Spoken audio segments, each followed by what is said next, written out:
Hello and welcome to on this day today being the 24th of February.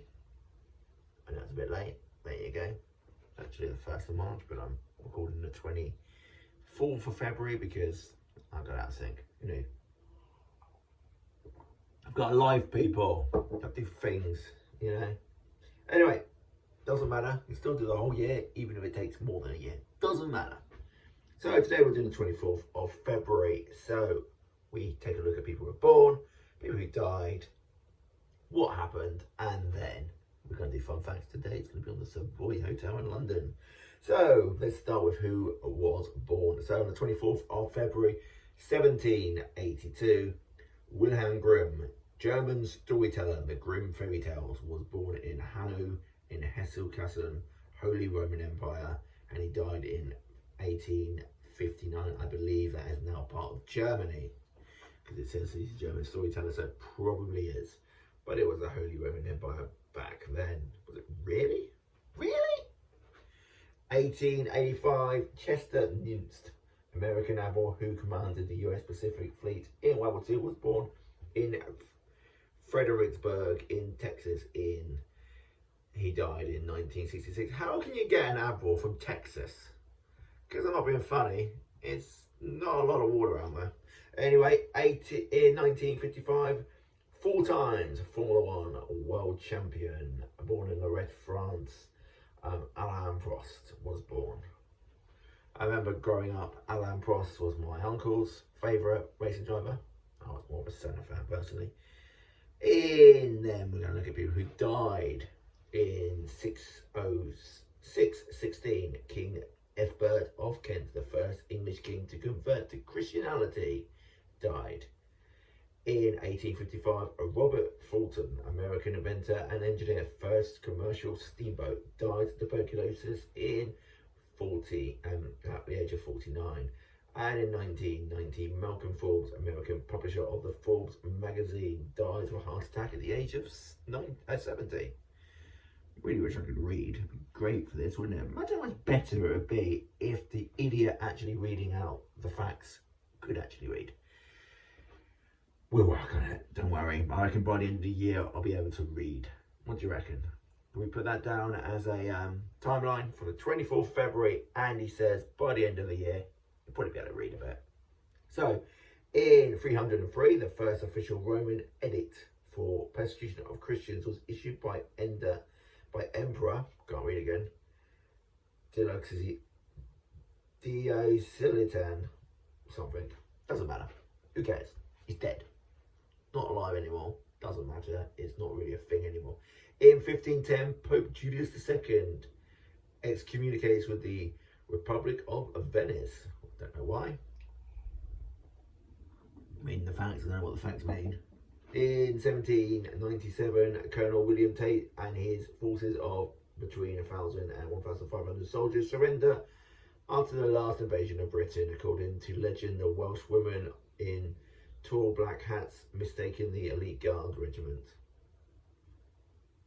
Whatever that means. In 1868, US House of Representatives vote 126 to 47 to impeach President Andrew Johnson, the first president to be impeached. There's only been 3. We won't worry about them today. In 1924, Mahatma Gandhi was released from jail. In 1933, the final demonstration of German Communist Party in Berlin.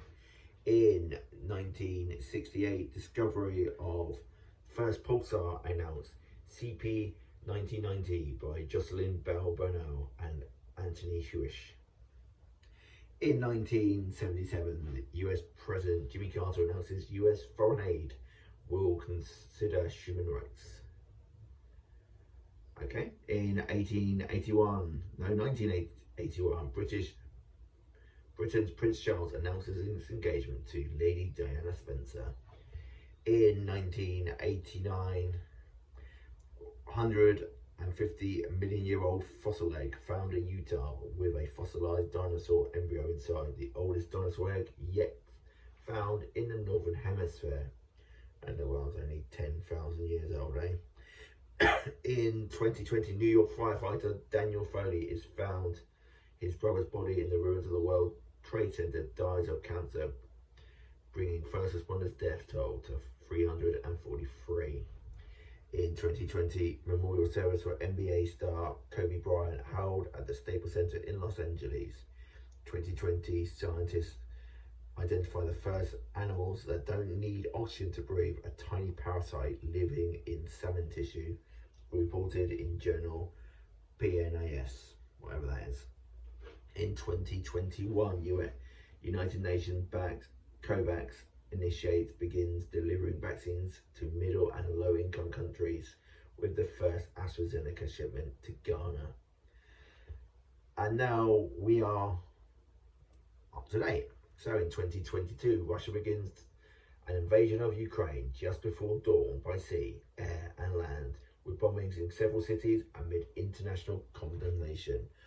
Russian leader Vladimir Putin announces the start of a special military operation in Ukraine to demilitarize the country shortly before Russia invades.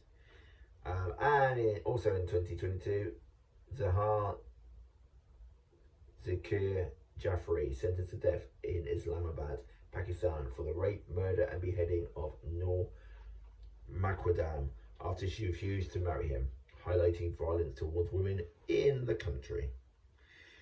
Yeah, the war going on in Afghanistan is terrible. Things that are going on in the Middle East, possibly worse. Anyway, fun facts then, the Savoy Hotel. So since 1889, Savoy has stood for luxury in London's hospitality industry. Going back further, it was the site of the Palace of Savoy, set up by Peter Savoy, who was made the first Earl of Richmond, the title's third creation by King Henry III. Much later, King Henry VII turned the palace into a hospital for the needy. By 1702, the hospital ceased operation, and in 1864, all but the chapel burned.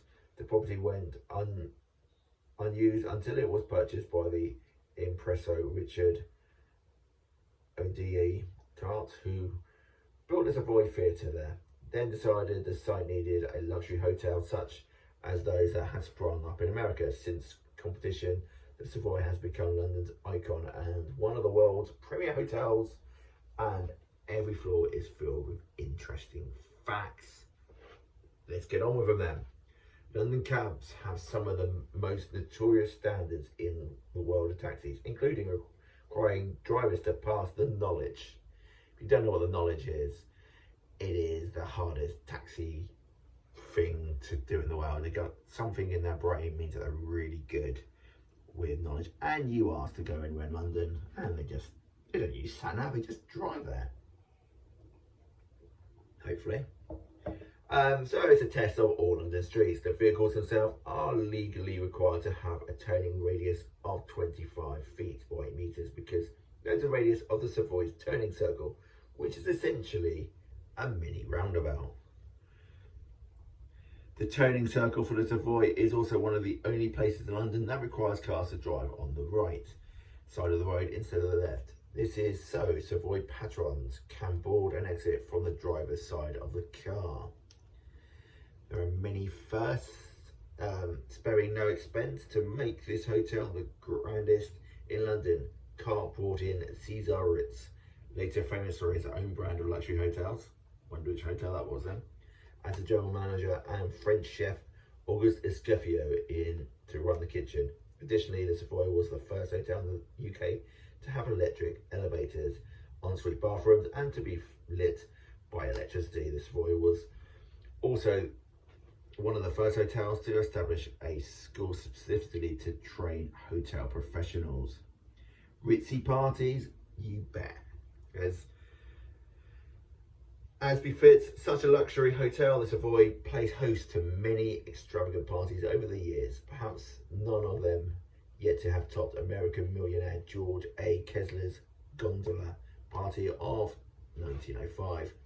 The central courtyard of the hotel was actually flooded in 4 feet of water, while fake scenery and costumes for the staff were made to recreate the city of Venice for the guests. An enormous gondola played host to a dinner of 24 people. Enrico Caruccio performed and a baby elephant was brought into the cake, really. Glamorous guests. The hotel has had many famous guests since opening. Those who have stayed there will include Marilyn Monroe, Winston Churchill, Laurence Olivier, Claude Monet, Bob Dylan, Frank Sinatra, Audrey Hepburn, and many more. After the Savoy reopened, following an extensive 2007 renovation, the first guest to pull up the hotel's custom Rolls-Royce Phantom was comedian and television presenter Stephen Fry. So in 2007 then, the renovations marked the first time the Savoy closed its doors since it opened. Much of the renovation was dedicated to preserving the hotel's history as well as providing modern amenities to move the Savoy into the 21st century. By the time the renovations was completed in 2010, the cost had climbed to 220 million. I don't see that personally as being too bad when you think of the hotel itself. I wouldn't say that's too bad.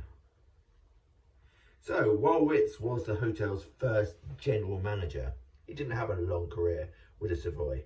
Carr sacked him in 1898 for fraud after Ritz allegedly stole roughly £250,000 in wine. Lady Grey was incensed and moved her party, saying, "Where Ritz goes, I go." Several of Ritz's prodigies also resigned in protest. Ritz went from the Savoy to open the Hotel Ritz later that year, and the beginning of his own empire. The Savoy celebrates the